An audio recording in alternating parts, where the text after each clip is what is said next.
arrivée en France, j'ai été mise dans un lycée, le lycée Marcelin Berthelot, qui n'est pas loin d'ici, où c'était un lycée mixte.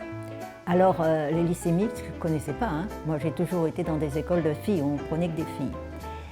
Et ça fait que Ingrid, dont j'ai fait la connaissance, était un peu dans la même situation. C'était une fille qui venait de l'Est, qui avait connu l'occupation allemande et qui se trouvait un peu esselée en région parisienne. Donc Ingrid et moi, on se rencontrait et on discutait, on avait la même vision du monde, un monde beaucoup plus solidaire, etc. Ça fait qu'effectivement, moi l'abbé Pierre, je ne connaissais pas. J'ai fait sa connaissance au moment de son appel. On a trouvé, voilà un homme qui pense aux autres.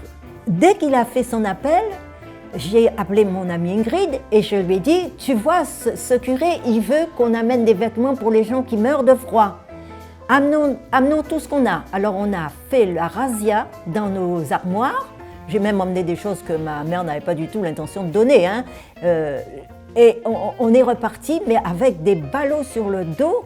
Et je me souviens du trajet qu'on a. J'habitais à Pernetti, dans le 14e, du trajet qu'on a fait jusqu'à Alésia.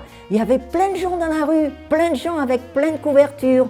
Et on a été au métro Alésia apporter ces vêtements pour répondre à cet appel. Et j'ai vu des gens dans les rues qui faisaient la même chose que moi, qui avaient eu la même réaction, qui eux aussi voulaient donner, voulaient aider. Et je me suis dit, c'est extraordinaire. Avec sa voix, il a fait un miracle.